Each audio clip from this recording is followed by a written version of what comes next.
আসসালামু আলাইকুম ওয়া রাহমাতুল্লাহ। আয়তনে বাংলাদেশ থেকে 13 গুণ ছোট কাতার, অথচ পুরো পৃথিবীতে $400 বিলিয়ন সম্পদ কিনেছে কাতার। সিঙ্গাপুর থেকে সিলিকন ভ্যালি, কোন জায়গায় কাতারের ইনভেস্টমেন্ট নেই?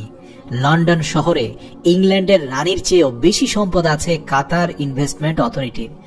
এসব সম্পদের মধ্যে রয়েছে অফিস বিল্ডিং, হোটেল, অ্যাপার্টমেন্ট এবং নানান ধরনের রিয়েল এস্টেট প্রজেক্ট। লন্ডন শহরের শীর্ষ 15টি আকাশচুম্বী অট্টালিকার অর্ধেক মালিকানা কাতারের, অথচ যুক্তরাজ্যের কোম্পানিগুলো মাত্র 21% মালিকানায় রয়েছে। এখানেই শেষ নয়, ব্রিটিশ এয়ারওয়েজ এবং লন্ডনের হিথ্রো বিমানবন্দর এর 20% মালিক কাতার এবং রাশিয়ার সেন্ট পিটার্সবার্গে এয়ারপোর্টেরও 25% মালিক কাতার। 2016 সালে মার্কিন যুক্তরাষ্ট্রের চতুর্থ সর্বোচ্চ অফিস ইনভেস্টর হয়েছে কাতার। শুধুমাত্র নিউ ইয়র্কের প্রাণকেন্দ্র ম্যানহাটনে $5 বিলিয়ন বিনিয়োগ করেছে কাতার কর্তৃপক্ষ। কাতার ইনভেস্টমেন্ট অথরিটি বিশ্বের বিখ্যাত বেশ কয়েকটি বহুজাতিক কোম্পানির শেয়ার হোল্ডার।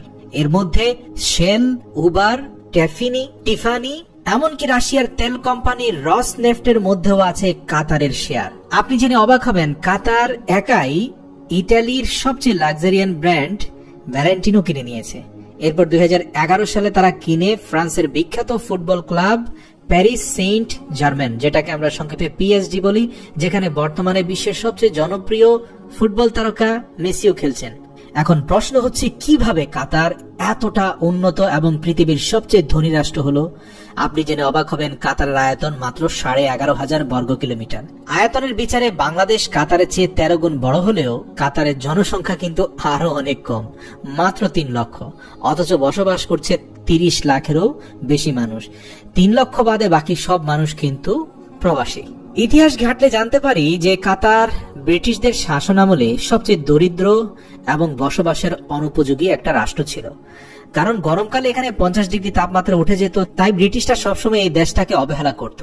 1920 সালের আগে কাতারের মূল উপার্জন ছিল তারা সমুদ্র থেকে মুক্তা আহরণ করে বিক্রি করত, কিন্তু 1920 সালের পরে জাপানের মুক্তা চাষ জনপ্রিয়তা পাওয়ার পরে কাতার আরো দরিদ্র হয়ে যায়, কারণ তাদের মুক্তা শিল্প ধ্বংস হয়ে যায়। এরপরে মহান আল্লাহর হুকুমে 1940 সালে কাতারের সর্বপ্রথম তেলের খনি আবিষ্কৃত হয় এবং এরপরে 1970 সালে শেল কোম্পানি কাতারের সবচেয়ে বড় প্রাকৃতিক গ্যাসের খনি আবিষ্কার করে। তৎকালীন সময়ে এই গ্যাস খুব একটা উপকারী সম্পদ ছিল না, কারণ এটাকে এলএনজি বা লিকুইড করে বিক্রি করার সুযোগ ছিল না, শুধু পাইপের মাধ্যমে দেয়া যেত। তো এরপরে কাতার 1995 সালের পরে খুব ভালোভাবে গ্যাসটাকে কাজে লাগায়। অবশ্য তারও আগে কাতারের যিনি আগের শাসক ছিলেন বা খলিফা ছিলেন, তাকে ক্ষমতার আসন থেকে হটিয়ে দেয় তার ছেলে, কারণ তিনি অতি মাত্রায় বিলাসী ছিলেন এবং মোটেই রাষ্ট্র নিয়ে ভাবতেন না। তো যাই হোক, তার ছেলে বিদ্রোহ ঘোষণার পরে যখন বাবার কাছ থেকে ক্ষমতা ছিনিয়ে নেন, তার সাথে সাথে কাতারের অর্থনীতি পাল্টাতে থাকে, কারণ তিনি প্রাকৃতিক গ্যাসকে দারুণভাবে কাজে লাগান। তার নাম হচ্ছে আমির হামাদ বিন খলিফা আল থানি। তো যাই হোক, তিনি সর্বপ্রথম -161 ডিগ্রি সেলসিয়াস তাপমাত্রায় গ্যাস সংরক্ষণের জন্য উদ্যোগ গ্রহণ করেন। যেহেতু কাতারের তাপমাত্রা এমনিতে 50 ডিগ্রির উপরে উঠে যায়, সেখানে -161 ডিগ্রি তাপমাত্রা খুব একটা সহজ কাজ নয়। কিন্তু অত্যাধিক মাত্রায় এর পেছনে টাকা ইনভেস্ট করতে করতে তারা পৃথিবীর সবচেয়ে শক্তিশালী লিকুইফাইড ন্যাচারাল গ্যাস এলএনজি রপ্তানিকারক দেশে পরিণত হয়। কাতারের গ্যাস ক্ষেত্রগুলোতে বিশাল বিশাল ইন্ডাস্ট্রিয়াল কমপ্লেক্স গড়ে তোলার কারণে এখানে গ্যাস উত্তোলন এবং তরলীকরণে পৃথিবীর যে কোনো দেশের তুলনায় কম খরচ হয়। একটি তরল গ্যাসের ট্যাঙ্ক পূরণ করতে কাতারকে যে পরিমাণ খরচ করতে হয়, আমেরিকায় যদি সেটা করা হয় তাহলে 4 গুণ বেশি খরচ পড়ে। তাই পুরো বিশ্বে কাতারের গ্যাসের চাহিদা বেশি, কারণ কম দামে লিকুইড গ্যাস পৃথিবীতে কাতার ছাড়া আর কেউ দিতে পারবে না। প্রিয় দর্শক, কাতার এখানেই থেমে নেই। বর্তমান পৃথিবীতে মানুষের মনোজগতের উপনিবেশ গড়ে তুলতে গণমাধ্যমের কোনো বিকল্প নেই। বিশ্ব জনমত গঠনে জোরালো ভূমিকা রাখতে কাতার সরকার প্রতিষ্ঠা করেছে আল জাজিরা মিডিয়া নেটওয়ার্ক, যা সারা পৃথিবী জুড়ে 80টিরও বেশি নিউজ ব্যুরো রয়েছে। বিবিসির পরে পৃথিবীর দ্বিতীয় বৃহত্তম শক্তিশালী টেলিভিশন নেটওয়ার্ক এটি। তবে ধারণা করা হয় আগামী 5 বছরের মধ্যে বিবিসিকেও ছাড়িয়ে যাবে এটি।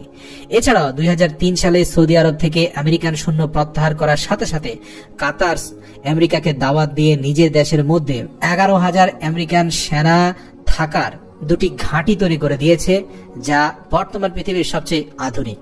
শুধু তাই নয়, ক্ষমতার ভারসাম্য রক্ষা করতে তুরস্ক এবং ইরানের সাথেও কাতার বন্ধুত্বপূর্ণ সম্পর্ক গড়ে তুলেছে। ক্ষুদ্র এই দেশটির বৈশ্বিক প্রভাব কমাতে সৌদি আরবের নেতৃত্বে কাতারের উপর অবরোধ আরোপ করা হলেও তাতে কাতারের তেমন কোনো ক্ষতি হয়নি, বরং কাতারের অর্থনীতি এগিয়ে গেছে অপ্রতিরোধ্য গতিতে।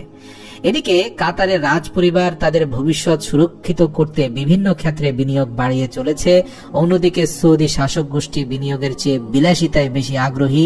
বেপরোয়া বিলাসী জীবনযাপন আর বেহিসাবি অর্থের অপচয়, এর জন্য সৌদি রাজ পরিবারের প্রতিদ্বন্দ্বী কেউ নেই বললেই চলে।